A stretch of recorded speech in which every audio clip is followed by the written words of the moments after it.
Hello friends, welcome to SSC crackers. और इस channel पे फिर से आपका बहुत बहुत स्वागत है। तो इस वीडियो में हम लोग ज्योग्राफी का एक बहुत ही इम्पोर्टेंट टॉपिक पढ़ने वाले हैं, सोलर सिस्टम। अब आप सबको मालूम है कि सोलर सिस्टम से जो है एग्जाम में डायरेक्ट क्वेश्चन आता है। तो इस वीडियो में हम लोग सारे इम्पोर्टेंट क्वेश्चंस जो कि एग्जाम में पूछा जा सकता है, उसके हम लोग मोस्ट एक्सपेक्टेड 30+ एमसीक्यू क्वेश्चन को यहाँ पर सॉल्व करने वाले हैं। तो इन सभी क्वेश्चन को जो है आपको रट जाना है, याद कर जाना है। तो चलिए स्टार्ट करते हैं हम लोग फर्स्ट क्वेश्चन के साथ। पहला क्वेश्चन आपके स्क्रीन पर है कि in the sequence of planets in the solar system which planet comes in between Mars and Saturn. अब ये एकदम बेसिक क्वेश्चन है और इसका आंसर सबको पता होना चाहिए कि मार्स और सैटर्न के बीच में कौन सा प्लैनेट होता है। तो मार्स और सैटर्न के बीच में कौन सा प्लैनेट होता है, तो वो होता है जुपिटर। ओके, जुपिटर आता है। देखिए टोटल 8 प्लैनेट्स होते हैं सोलर सिस्टम में। आपको मालूम है कि टोटल कितने प्लैनेट्स होते हैं? 8 प्लैनेट्स होते हैं और उनका डिवीजन किया गया है दो पार्ट में। पहला पार्ट हो गया जिसको हम इनर प्लैनेट्स कहते हैं, दूसरा हो गया आउटर प्लैनेट्स। ओके, पहला जो टाइप है उसको जिसको हम इनर प्लैनेट्स कहते हैं उसमें आता है मरकरी, वेनस, अर्थ और मार्स। आउटर प्लैनेट्स में कौन कौन से आ गए? Jupiter, Saturn, Uranus and Neptune. और आउटर प्लैनेट को जो है गैसियस प्लैनेट्स भी कहते हैं क्योंकि यहाँ पर गैस ज्यादा होता है। इनर प्लैनेट्स को कहते हैं रॉकी प्लैनेट्स, या क्योंकि यहाँ पर का सरफेस है वो रॉकी होता है। तो मरकरी, वेनस, अर्थ और मार्स जो है ये हो गया इनर, आउटर हो गया Jupiter, Saturn, Uranus and Neptune. Next जो हमारा क्वेश्चन है वो है कि in the sequence of planets in the solar system which planet comes in between mercury and earth. तो मरकरी और अर्थ के बीच में कौन सा प्लैनेट आता है? तो इसका आंसर भी सबको मालूम होना चाहिए कि इसके बीच में आता है कौन सा प्लैनेट? वेनस आता है। ओके, वेनस का बहुत सारा नाम है जैसे कि evening star, morning star, twin sister, earth sister. समझ गए? तो ये सारे जो नाम आप देख रहे हैं, निक नेम है ना, वो किसका है? वो है वेनस का। समझ गए? एग्जाम में क्वेश्चन भी पूछ देता है कि मॉर्निंग स्टार किसे कहते हैं, किस प्लैनेट को? तो वो कहते हैं वेनस को। इवनिंग स्टार किसे कहते हैं? वेनस को कहते हैं। नेक्स्ट है कि most hottest and brightest planet of solar system. ये भी एक तरह का क्वेश्चन ही है, एग्जाम में पूछा भी जा चुका है कि सबसे ज्यादा हॉटेस्ट एंड ब्राइटेस्ट प्लैनेट कौन होता है सोलर सिस्टम का? तो वो भी जो है वो वेनस होता है। वेनस और मरकरी इन दोनों प्लैनेट का कोई भी सैटेलाइट नहीं होता है। ये भी क्वेश्चन इंपॉर्टेंट है कि वो कौन से ऐसे प्लैनेट है जिनका कोई सैटेलाइट नहीं है, तो वो है Venus and Mercury. Next question है कि earth is related to planet then moon is related to what. अब ये जो क्वेश्चन है ये रीजनिंग में पूछा गया क्वेश्चन है ना। तो ये भी आप जानते होंगे कि अर्थ जो है वो प्लैनेट है और मून जो है वो क्या होता है? वो सैटेलाइट होता है। तो इसका आंसर भी आपको मालूम है, सैटेलाइट हो जाएगा यहाँ पर करेक्ट आंसर। नेक्स्ट क्वेश्चन है कि stars colour depends upon dash. तो जो तारों का जो रंग होता है, ठीक है, जो रात में आपको दिखता होगा तारा, है ना, तो उसका जो रंग होता है वो किस पर निर्भर करता है? तो क्या होगा यहाँ पे राइट आंसर? ये निर्भर करता है ऑन देयर टेम्परेचर, उसके तापमान पर डिपेंड करता है उसका कलर। नेक्स्ट यहाँ देखिए, मोस्ट ब्राइटेस्ट स्टार कौन सा है? वो है साइरस, जिसको डॉग स्टार भी कहते हैं। और nearest star to our earth कौन है? तो वो सन है। ठीक है, नियरेस्ट स्टार कौन है अर्थ का? सन हो गया। अब देखिए प्लैनेट के पास अपना लाइट नहीं होता है ना, स्टार के पास अपना लाइट होता है, ये भी आप जानते होंगे। नेक्स्ट है कि which two planets rotates from east to west. तो वो कौन से ऐसे दो प्लैनेट हैं जो पूरब से पश्चिम की ओर घूमता है? तो वो क्या होगा यहाँ पे राइट आंसर? ये भी इंपॉर्टेंट क्वेश्चन है, एग्जाम में बहुत बार पूछा जा चुका है कि which two planet rotates from east to west. तो उसका राइट आंसर हो जाएगा वेनस एंड यूरेनस।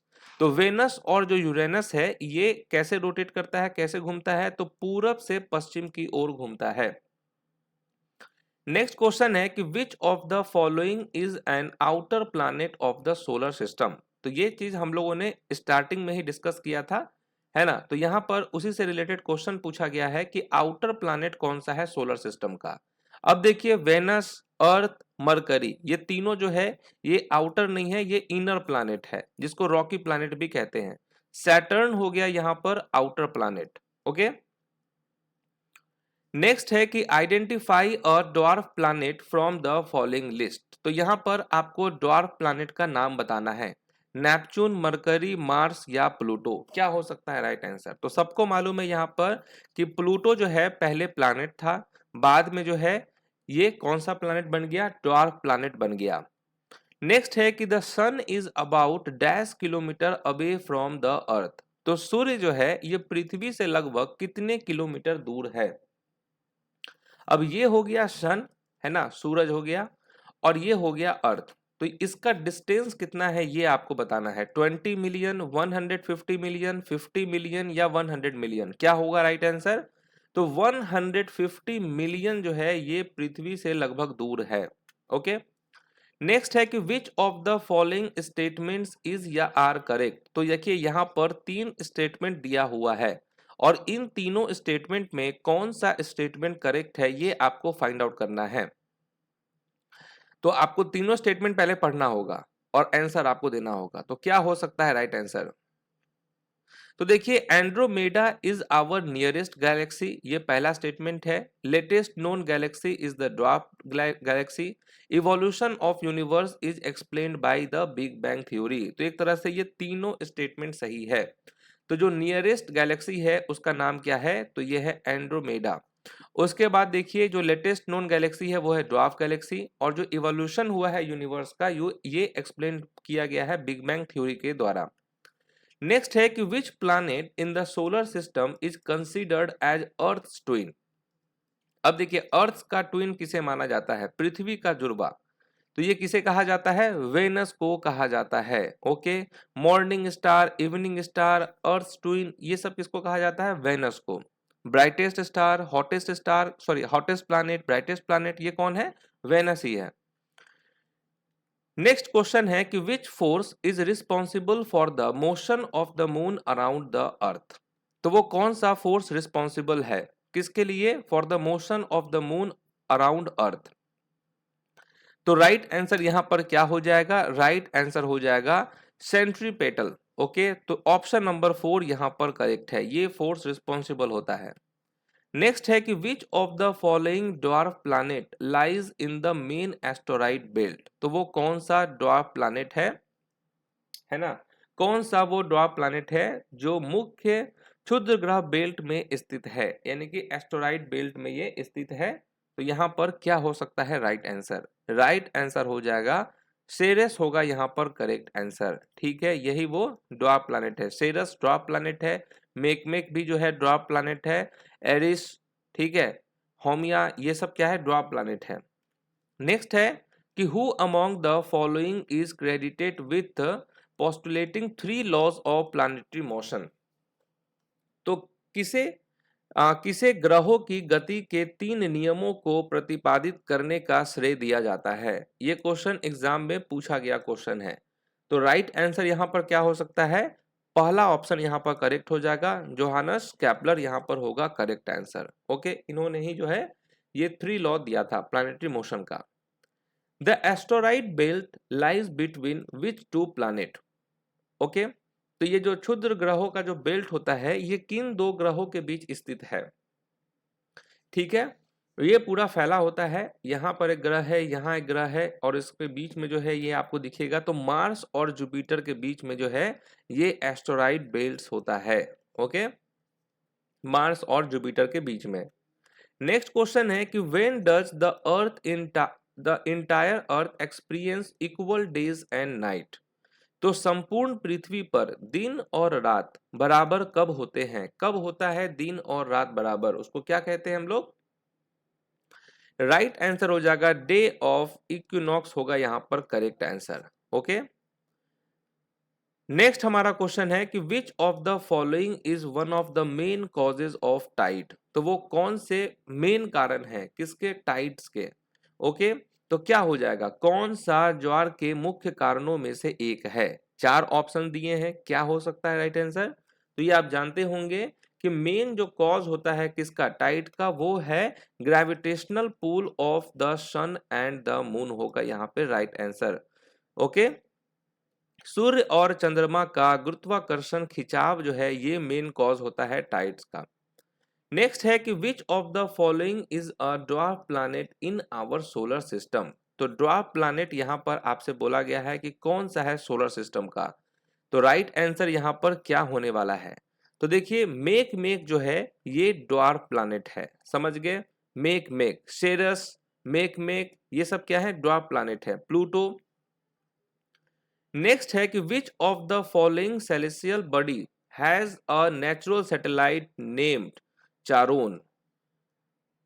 तो क्या होने वाला है यहाँ पर राइट आंसर। तो निम्नलिखित में से किस खगोलीय पिंड का प्राकृतिक उपग्रह चारोन है। तो राइट आंसर क्या हो जाएगा, प्लूटो होगा यहाँ पर करेक्ट आंसर, समझ गए। प्लूटो यहाँ पर राइट आंसर है। नेक्स्ट है कि how many natural satellites did Jupiter have as of 31 July 2023। तो 31 जुलाई 2023 तक बृहस्पति के पास कितने प्राकृतिक उपग्रह हैं। तो क्या होगा, कितने हैं टोटल सैटेलाइट। तो 79 सैटेलाइट्स हैं, ये भी आपको ध्यान रखना है। Select the correct option that indicates the arrangement of the following words in a logical and meaningful order। अब देखिए ये रीजनिंग का क्वेश्चन है ना, और मैं आपको जीके के क्लास में करवा रहा हूँ। फिर भी आपको इसका आंसर तो देना ही होगा क्योंकि एसएससी का एग्जाम दे रहे हैं, तो रीजनिंग तो उसमें आएगा ही।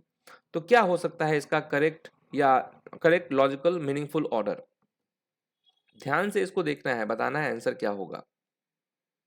तो देखिए इसका राइट आंसर होगा, पहले आएगा थर्ड, यानी कि सबसे बड़ा तो क्या होता है, सबसे बड़ा तो आप जानते हैं कि यूनिवर्स के अंदर में ही तो सब कुछ आता है कि नहीं। तो यूनिवर्स से ही शुरुआत होने वाला है। उसके बाद आएगा गैलेक्सी, गैलेक्सी भी यूनिवर्स के अंदर में ही होता है ना, बहुत सारे अनगिनत गैलेक्सीज होते हैं यूनिवर्स में। उसके बाद सन है, सन आ गया। सन के बाद क्या आया आपका, प्लैनेट, और प्लैनेट के बाद सैटेलाइट आ गया। तो ये हो गया इसका logical and meaningful order. Next है कि which of the following is a part of celestial object. तो कौन सा पार्ट है सेलेस्टियल ऑब्जेक्ट्स का, कौन सा खगोलीय पिंड का हिस्सा है, स्टार, प्लैनेट, मून। क्या हो सकता है यहाँ पर राइट आंसर, किसको मालूम है इसका करेक्ट आंसर कि कौन सा खगोलीय पिंडों का हिस्सा है। तो वो होगा यहाँ पर स्टार, प्लैनेट्स एंड मून्स, ये तीनों है। नेक्स्ट है कि arrange the following planets in a logical and meaningful order. अब देखिए हम लोग उस समय से प्लैनेट्स के बारे में देख रहे हैं। अब किसी को यहाँ पर अगर सीक्वेंस नहीं याद हो तो वो इसका आंसर दे नहीं पाएंगे, लेकिन जिसको आता है वो तो आराम से देने वाले हैं यहाँ पर कि पहले यहाँ पर क्या आएगा, आपको यहाँ पर अरेंज करना है। तो देखिए राइट आंसर क्या होगा, पहले होगा, यहाँ देखिए पहले क्या होता है, Mercury, Venus, Earth, Mars, Jupiter, Saturn, Uranus, Neptune. इस हिसाब से यहाँ पर देखिए पहले क्या आ गया, वेनस आता है। वेनस के बाद आपका क्या आ जाएगा, अर्थ आएगा, है ना, ये होने वाला है यहाँ पर राइट आंसर। वेनस के बाद क्या है, अर्थ आता है। अर्थ के बाद हमारा मार्स है। मार्स के बाद जुपिटर है, फिर सैटर्न है। नेक्स्ट है कि what is the primary source of energy in an ecosystem. तो प्राइमरी सोर्स क्या है एनर्जी का हमारे इस इकोसिस्टम में, heat release during respiration, oxidation in plants, sunlight या मूनलाइट। तो ये तो बहुत ही इजी क्वेश्चन हो गया, मूनलाइट होगा यहाँ पर राइट आंसर। ठीक है, प्राइमरी सोर्स तो यही होता है एनर्जी का। What is the outermost layer of the sun. अब सन का आउटर मोस्ट लेयर क्या होगा, आउटर मोस्ट लेयर की बात हो रही है, क्या हो सकता है यहाँ पर राइट आंसर, मोरोना, कोरोना, ट्रोपोस्फेयर या क्रस्ट। तो आप सब जानते हैं कोरोना होगा यहाँ पर राइट आंसर। ये वो कोरोना मत समझ लेना जो 2020 में आया था जिसकी वजह से लॉकडाउन हो गया। ठीक है, तो जब सोलर इक्लिप्स होता है तब हम इसको आराम से देख सकते हैं। सोलर इक्लिप्स के टाइम ये जो आप देख रहे हैं ग्लोइंग पार्ट, यही है कोरोना। ओके, नेक्स्ट है कि identify a red planet from the following list. अब देखिए यहां पर आपको देखना है कि रेड प्लैनेट कौन सा है, नेपच्यून, मरकरी, मार्स या प्लूटो। तो आप जानते हैं कि रेड प्लैनेट होता है कौन सा, मार्स होता है, समझ गए, मार्स। नेक्स्ट है कि how many natural satellite of Mars. अब देखिए मार्स को हम लोग क्या कहते हैं, रेड प्लैनेट कहते हैं। Morning star, evening star, hottest planet, है ना, ब्राइटेस्ट प्लैनेट, वो तो हो गया वेनस, है ना। यहाँ पर आपसे पूछा गया है नेचुरल सैटेलाइट क्या होता है मार्स का। ओ सॉरी, कितने नेचुरल सैटेलाइट है मार्स के? तो टोटल 2 सैटेलाइट होते हैं, ठीक है। तो मार्स हैज 2 मून्स, जैसे हमारे अर्थ का 1 मून होता है उसी तरीके से मार्स का 2 मून होता है और उसका नाम क्या है? Phobos and Deimos. ओके। और जैसे हमारे यहाँ 365 दिन होता है 1 साल का, उसी तरीके से 1 ईयर होता है मार्स का कितना? 687 डेज। ये भी ध्यान रखना है आपको। फोबोस एंड डिमोस जो है ये 2 नेचुरल सैटेलाइट हैं किसके? मार्स के। Largest planet of the solar system is, largest planet कौन सा है? सौर मंडल का सबसे बड़ा ग्रह कौन सा है? तो ये भी आप जानते होंगे, सबसे बड़ा ग्रह जो है वो जुपिटर ही है। ओके। जुपिटर्स 4 लार्जेस्ट मून, अब देखिए जुपिटर के पास 4 लार्जेस्ट मून है ना। वो कौन कौन सा है? वो है आयो, यूरोपा, गैनीमेड एंड कैलिस्टो। ये 4 जो हैं लार्जेस्ट मून होते हैं। वैसे तो 79 मून्स हैं किसके पास? जुपिटर के पास। उसमें से ये 4 सबसे बड़े हैं। Saturn which appears in which colour, अब देखिए जिस तरीके से मार्स का कलर कैसा है? मार्स का कलर रेड है। उसी तरीके से सैटर्न के बारे में पूछा गया कि शनि ग्रह किस रंग में दिखाई देता है? रेड, ग्रीन, येलो या ब्लैक? तो सैटर्न जो है वो येलो कलर का दिखता है, समझ रहे हैं? Yellow. Which of the following statement is are correct, अब आपको यहाँ पर 3 स्टेटमेंट दिया हुआ है, आपको बताना है कि कौन सा स्टेटमेंट जो है वो करेक्ट है। क्या हो सकता है राइट आंसर? तीनों स्टेटमेंट को पढ़ो और बताओ कि आंसर क्या होगा। तो देखो पहला जो ऑप्शन स्टेटमेंट दिया हुआ है वो दिया हुआ है कि the study of universe is known as cosmology. क्या ये स्टेटमेंट सही है? बिल्कुल सही है। The universe comprises of billion of galaxy, सही बात है, यूनिवर्स में बिलियन ऑफ गैलेक्सीज होते हैं। और जो ओन गैलेक्सी, हमारा जो गैलेक्सी है उसको, उसका नाम क्या है? मिल्की वे, यानी कि आकाश गंगा। तो हमारी अपनी आकाश गंगा को क्या कहा जाता है? आकाश गंगा ही कहा जाता है। ओके। ब्रह्मांड में अरबों आकाश गंगाएं शामिल हैं और ब्रह्मांड के अध्ययन को जो है क्या कहा जाता है? कॉस्मोलॉजी कहा जाता है। नेक्स्ट है कि which of the following statement is are correct, कौन सा स्टेटमेंट यहाँ पर करेक्ट है? अब इस तीनों स्टेटमेंट को पढ़ के आपको बताना है कि कौन सा स्टेटमेंट करेक्ट है। और मुझे मालूम है कि इस क्वेश्चन में बहुत सारे लोग कंफ्यूज होने वाले हैं और आंसर रॉन्ग आने वाला है, ठीक है, ये मैं पहले ही बता रहा हूँ आपको। और ईमानदारी पूर्वक अगर गलत हुआ है तो कमेंट करके बताना कि सर आपने कैसे पकड़ लिया। देखो यहाँ पर केवल बी और सी ही करेक्ट है, समझ गए बात को? क्योंकि यहाँ देखो यूरोपा, जो यूरोपा के बारे में लिखा हुआ है कि Europa is the natural satellite of Saturn, ये नेचुरल सैटेलाइट सैटर्न का नहीं होता है, ये जुपिटर का होता है। Lucifer is another name for the planet Venus, ये सही है, ये भी ध्यान रखना कि लूसीफर जो है, लूसीफर ये अनदर नेम होता है। लूसीफर शुक्र ग्रह का दूसरा नाम है। और the outer core is responsible for earth's magnetic field, समझ गए? नेक्स्ट हमारा क्वेश्चन है कि who among the following discovered the concept of expanding universe, तो किसने जो है विस्तारित ब्रह्मांड की अवधारणा की खोज की? तो किसने किया था? तो एडविन हबल ने किया था, समझ गए? एडविन हबल ने ये खोज किया था। A group of stars having a particular shape, उसे हम क्या कहेंगे? अब ये इंग्लिश में क्वेश्चन पूछा गया था वन वर्ड सब्स्टिट्यूशन में कि a group of stars having a particular shape, उसको हम कहते हैं कॉन्स्टिलेशन, समझ गए? कॉन्स्टिलेशन कहा जाता है। तो ये रहा सोलर सिस्टम से रिलेटेड मोस्ट इंपॉर्टेंट क्वेश्चंस। और मुझे मालूम है कि अगर किसी ने पहले से पढ़ रखा है सोलर सिस्टम को तो आज के क्लास में उसका बहुत ही जबरदस्त परफॉर्मेंस हुआ होगा। और इसी खुशी में वो कमेंट करके अपना स्कोर भी शेयर करेंगे कि आउट ऑफ 32 जो है how many scores you got. Okay. तो यहाँ पर आपको बताना है, पीडीएफ के लिए टेलीग्राम चैनल को ज्वाइन करना है ना? तो मिलते हैं आपसे नेक्स्ट क्लास में, तब तक के लिए जो है ऑल द बेस्ट।